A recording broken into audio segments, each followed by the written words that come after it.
అమర్నాథ్ అని చెప్పేసి ఓకే అమ్మా. మీ నాన్నగారు కూడా మనకు తెలుసు మినిషి గారు. ఓకే అమ్మా.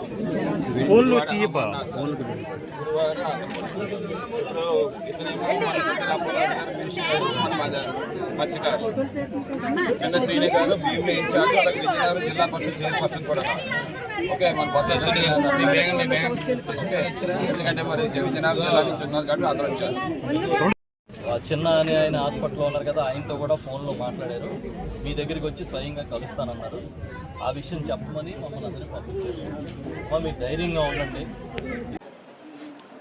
2 రోజులు 3 రోజులు మీరు సెర్చ్ అండ్ రెస్క్యూ ఆపరేషన్స్ చేశారు అంటున్నారు, చేయలేదని మత్స్యకారు కుటుంబాలు చెప్తున్నాయి. వాట్ ఎవర్ ద థింగ్స్ మీ మాటలే తీసుకుంటే చేశారని అనుకుందాం. ఇంతవరకు బాడీస్ దొరకలేదు కదా. మీకేదో 3 మెన్ కమిటీకి సంబంధించి రిపోర్ట్ కోసం minimum 3 days search and rescue operation చేయాలని క్లోజ్ చేసేస్తే అయిపోయిందా? అట్లీస్ట్ బాడీస్ని ఐడెంటిఫై చేయడానికి, కనుక్కోవడానికి బేసిక్ సెర్చ్ ఆపరేషన్స్ అన్న కొనసాగించాల్సినటువంటి అవసరం ఉందా లేదని నేను ఈ ప్రభుత్వాన్ని అడుగుతా ఉన్నాను. అంతే 3 రోజులు అయిపోయింది కాబట్టి క్లాప్స్ కొట్టేసి క్లోజ్ చేసి చెక్లు ఇచ్చేసి వెళ్ళిపోయింది, అయిపోయింది, క్లోజ్డా. What is this? I don't understand. అంటే ఇంత మత్స్యకారు జీవితాలంటే ఇంత దిగజారిపోయినాయా? ప్రభుత్వాలకి ఇంత నిర్లక్ష్యమా? గతంలో కూడా అనేక సందర్భాల్లో మత్స్యకారుల పట్ల చంద్రబాబు గారు ఆయనకు ఉన్నటువంటి అభిప్రాయాన్ని కుండబద్దలు కొట్టినట్టు చెప్పారు. ఇప్పటికన్నా మత్స్యకారులు కళ్ళు తెరవాల్సినటువంటి సమయం ఇది. గతంలోనే అన్నారు, ఈయన ప్రత్యక్ష సాక్షి గణేష్ కుమార్ గారు, నోరు తెరిస్తే తోలు తీస్తాం తొక్కు తీస్తామని చెప్పి ఇదే మత్స్యకారులు అన్నటువంటి సందర్భం. ఈరోజు మత్స్యశాఖ మంత్రిగా ఉన్నటువంటి వ్యక్తి, మేబీ మత్స్యకారుడు అవ్వచ్చు కాకపోవచ్చు, అచ్చెన్నాయుడు గారు రావాల్సిన బాధ్యత ఉంది కదా, ఇక్కడికి పరామర్శించాల్సిన బాధ్యత ఉంది కదా. Who is responsible? Who will be held responsible? అసలు ఎవరిని అడగాలి ప్రభుత్వంలో మత్స్యకారు సంస్థల గురించి? మత్స్యశాఖ మంత్రిని అడగాలా, లేకపోతే మత్స్యకారుడిగా ఉండి వేరే శాఖలో ఉన్నటువంటి వ్యక్తిని అడగాలా అని నేను అడుగుతున్నాను. ఎవరిని అడగాలి మత్స్యకార సంస్థల గురించి? మత్స్యశాఖ మంత్రినే కదా అడగాల. డిజాస్టర్ ఇది. 4-5 డిపార్ట్మెంట్లు కలిసి చేయాల్సినటువంటిది. హోమ్ మినిస్టర్ ఏమో వీడియో కాల్లో మాట్లాడుతుంది ఆవిడ.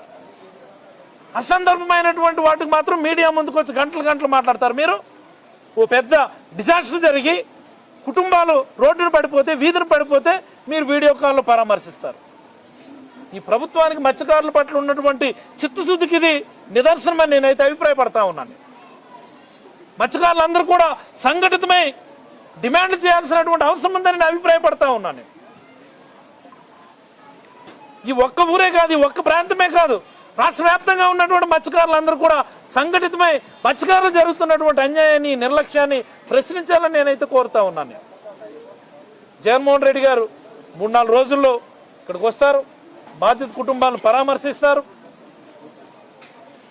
ప్రభుత్వానికి చాలా స్పష్టమైనటువంటి డిమాండ్లు చేసే కార్యక్రమం చేస్తూ వాళ్ళ న్యాయం జరిపించే వరకు పోరాడతామని చెప్పి తెలియజేస్తూ సెలవు తీసుకుంటాం. చర్యలకు సంబంధించి ఏదైతే గవర్నమెంట్ ఒక ఫుటేజ్ రిలీజ్ చేసిందో, చిన్న అనేటటువంటి వ్యక్తిని మేము హెలికాప్టర్లో లిఫ్ట్ చేశాము అన్నటువంటి దాన్ని, ఈవెన్ దట్ ఫుటేజ్ను కూడా నమ్మడం లేదు.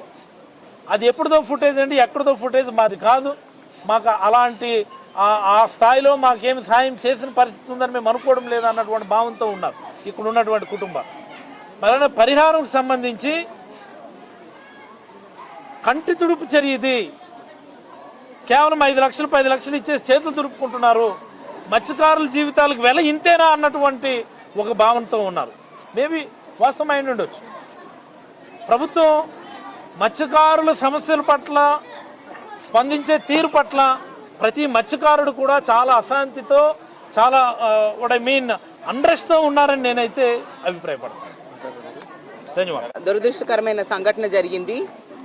4వ తేదీ సాయంత్రం ఈ సంఘటన జరిగిన ఆ రోజు రాత్రిలోపే అధికారులకి, ప్రభుత్వానికి సమాచారం అందినా కూడా సహాయక చర్యలు లేట్ అయిన పరిస్థితి స్పష్టంగా కనిపిస్తూ ఉంది.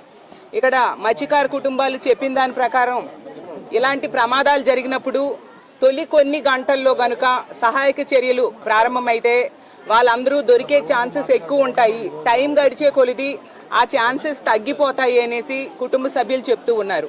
ప్రభుత్వం ఇంత నిర్లక్ష్యంగా ఉండడం మనం చూస్తూ ఉన్నాం. ఎందుకంటే ప్రభుత్వం తరపున నలుగురు డిఐజీ ఒక సమయం చెప్తారు, అలాగే ఆర్డీఓ ఒక సమయం చెప్తారు సమాచారం అందిన సమయం, 3 సభ్య కమిటీ ఇంకొక సమయంలో అందింది సమాచారం అని చెప్తుంది, నెక్స్ట్ డే ఉదయం అందారు అని చెప్తుంది, సమాచారం అందించారని చెప్తున్నారు.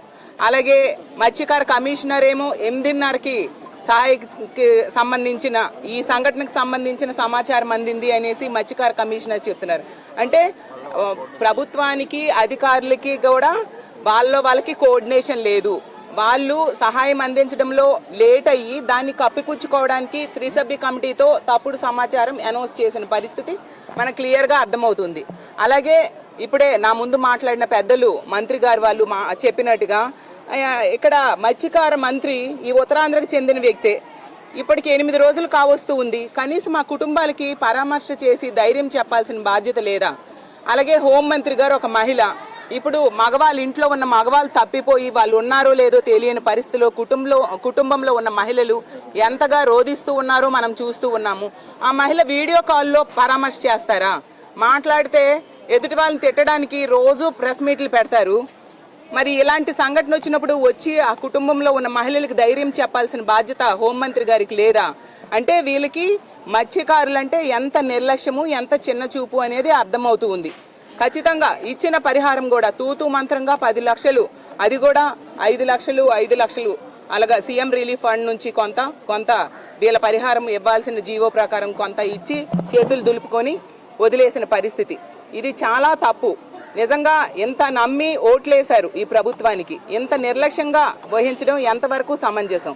ముందు నుంచి కూడా మా మాజీ ఎమ్మెల్యే గారు, ఇక్కడ స్థానిక కోఆర్డినేటర్ గారైన గణేష్ కుమార్ గారు ఇక్కడికి వచ్చి వాళ్ళకి పరామర్శ చేసి వాళ్ళకి చేతనైన సహాయం చేస్తూ ఉన్నారు.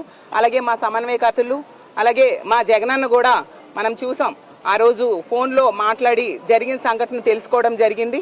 ఖచ్చితంగా వీళ్ళకి సహాయక చర్యలు చేపట్టి అసలు వాళ్ళు ఉన్నారో లేదో, లేకపోతే వాళ్ళ డెడ్ బాడీస్ అయినా కుటుంబాలకు అప్పజెప్పాల్సిన బాధ్యత ప్రభుత్వం మీద ఉంది. ఎప్పటికైనా ప్రభుత్వం బాధ్యతగా వ్యవహరించాల్సిందిగా